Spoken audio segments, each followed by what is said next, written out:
दोस्तों, आज की कहानी है बिटिया। कभी भी अपने सास ससुर का दिल मत दुखाना। दोस्तों, कहानी शुरू करने से पहले अगर आपने चैनल को सब्सक्राइब नहीं किया हो तो कर लीजिए ताकि आपके पास पहुंच सके हर नया वीडियो।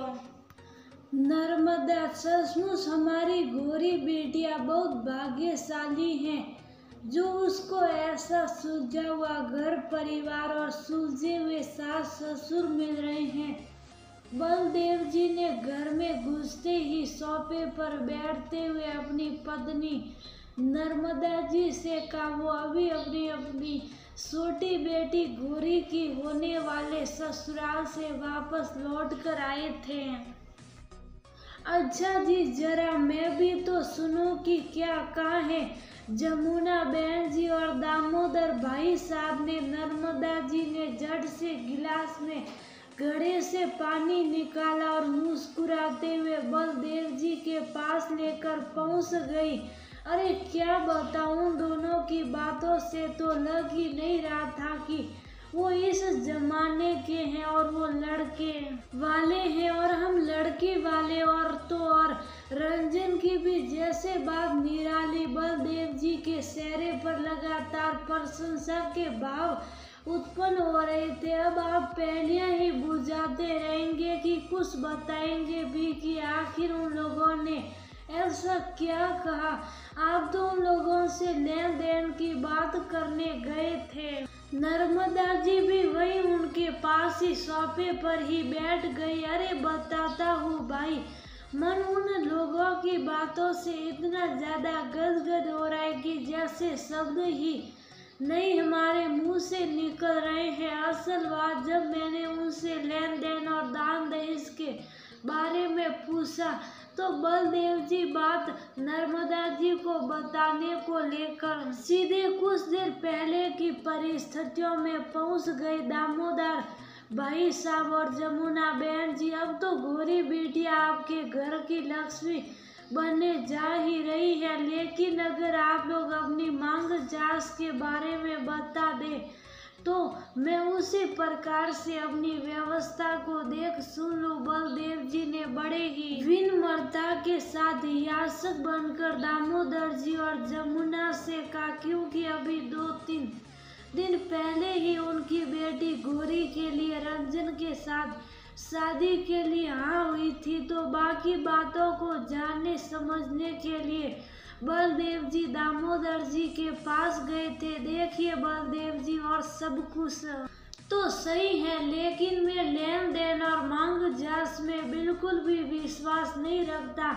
आप पूरी तरह से अपने ही प्रकार की शादी करने के लिए स्वतंत्र हैं, क्योंकि ईश्वर का दिया सब कुछ है हमारे पास। लेकिन हाँ, एक बात वो ध्यान रखिएगा कि आप गोरी को कुछ भी देने दिवाने के लिए कहीं से भी किसी भी प्रकार का कर्ज बिल्कुल भी नहीं लेंगे। दामोदर जी ने बिल्कुल साफ और स्पष्ट शब्दों में कहा।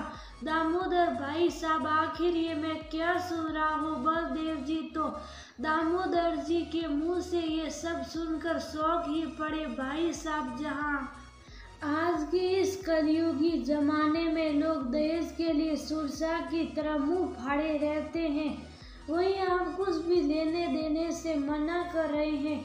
मुझको तो सचमुच बहुत ज्यादा ताज्जुब लग रहा। कहाँ तो बलदेव जी ये सोच कर आए थे कि इतनी बड़ी इंडस्ट्री के मालिक दामोदर जी और उनका बेटा रंजन भी इंजीनियर, तो अच्छी खासी दहेज की मांग जांच होगी। लेकिन यहाँ तो पासा ही पलटा पड़ा है। एक बार को तो सचमुच उनको अपने कानों पर विश्वास नहीं हुआ कि कहीं उनको कुछ सुनने में धोखा तो नहीं हुआ। लेकिन तभी उनको जमुना जी की आवाज सुनाई पड़ी। बलदेव भाई साहब, रंजन के पापा बिल्कुल सही कह रहे हैं। हम लोगों को परमात्मा ने सब कुछ दिया है, बस इस घर परिवार में सिर्फ एक बेटी की कमी है। वो कमी गोरी के आने से पूरी हो जाएगी। हम लोगों को कुछ भी नहीं चाहिए, बस आप जो भी संवेदना से अपनी बिटिया को देना चाहिए उसके लिए आप स्वतंत्र हो, क्योंकि माता पिता के कुछ तो अरमान होते ही है बेटी को लेकर, और बेटी को भी अरमान होता है। लेकिन अगर आप 5 कपड़ों में भी गौरी को भेज देंगे तो भी कभी भी हमारे मुख पर शिकायत नहीं आएगी। जमुना जी ने भी मुस्कुराकर अपनी बात पूरी करते हुए कहा, दामोदर भाई साहब और जमुना बहन जी, हम तो सचमुच धन्य हो गए। आपके घर में अपनी बिटिया का रिश्ता जोड़कर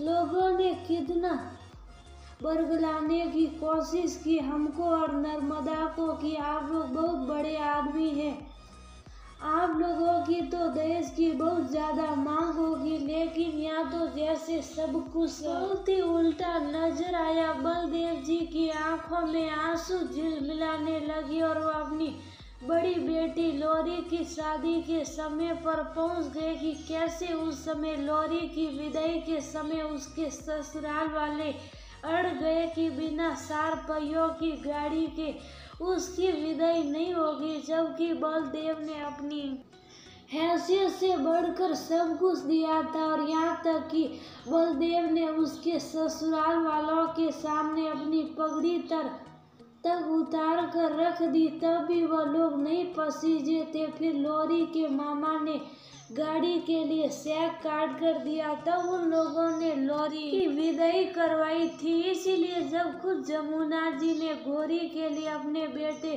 रंजन का रिश्ता भेजा तो सब रिश्तेदार और घर वालों ने बहुत समझाया कि रंजन और गौरी की शादी के लिए साफ मना कर दो। जब लोरी के ससुराल वाले मध्यम वर्गीय परिवार से थे तब तो इतनी नौटंकी दिखाई, और ये लोग तो बहुत बड़ी इंडस्ट्री के मालिक, इनके तो ख्वाब और भी ऊंचे होंगे। लेकिन आज तो दामोदर जी ने बलदेव के सीने पर पड़ा पत्थर पूरी तरह से हटा दिया था। वास्तव में मैं धन्य हो गया। बलदेव जी ने कुर्ते की आस्तीन से अपने आंसुओं को पोंछ लिया। बलदेव भाई साहब, शर्मिंदा मत कीजिए। अगर हम बेटे वाले हैं तो आप भी बेटी वाले हैं। आज बेटे वाले और बेटी वाले सब बराबर है। अगर कोई माता पिता अपनी बेटी बेटे वाले को ना दे तो क्या हमारे बेटे ब्याह पाएंगे? धन्य तो आप हो जो अपनी बेटी हमारे परिवार में दे रहे हैं। दामोदर जी ने बलदेव जी को अपने सीने से लगा लिया। जमुना जी बढ़िया सी चाय बनाकर लाई और बलदेव जी को पिलाइए।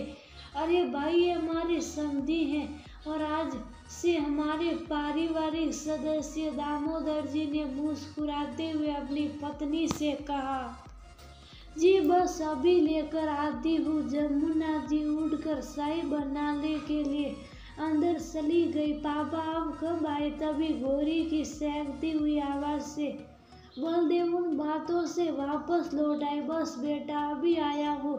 अब बताओ नर्मदा की अपनी गौरी भाग्यशाली है कि नहीं? बलदेव जी ने नर्मदा का चेहरा निहारते हुए कहा, हाँ जी, अपनी गौरी सचमुच बहुत भाग्यशाली है। नर्मदा ने दोनों हाथों से गौरी का चेहरा पकड़कर चूम लिया। क्या हुआ मम्मी? आखिर बात हुई? क्या हुई?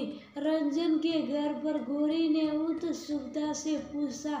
मेरी बच्ची, यही सब तो तुम्हारे पापा बता रहे हैं। बहुत अच्छी ससुराल और बहुत अच्छे सास ससुर तुमको मिलने जा रहे। बस एक बात गांठ बांध देना, कभी भी अपने सास ससुर का दिल मत दुखाना। आज के समय में इतने सुलझे और समझदार लोग बहुत नसीब से मिलते हैं। नर्मदा गौरी का हाथ पकड़कर बोली, मम्मी क्या आपको अपने संस्कारों पर विश्वास नहीं?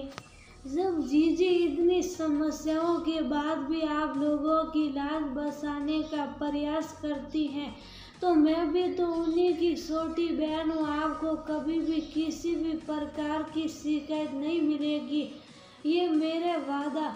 आज से वो लोग रंजन से पहले हमारे मम्मी पापा है। गौरी ने नर्मदा को विश्वास दिलाते हुए थोड़े ही दिनों बाद बहुत ही राजी खुशी से रंजन और गौरी की शादी हो गई।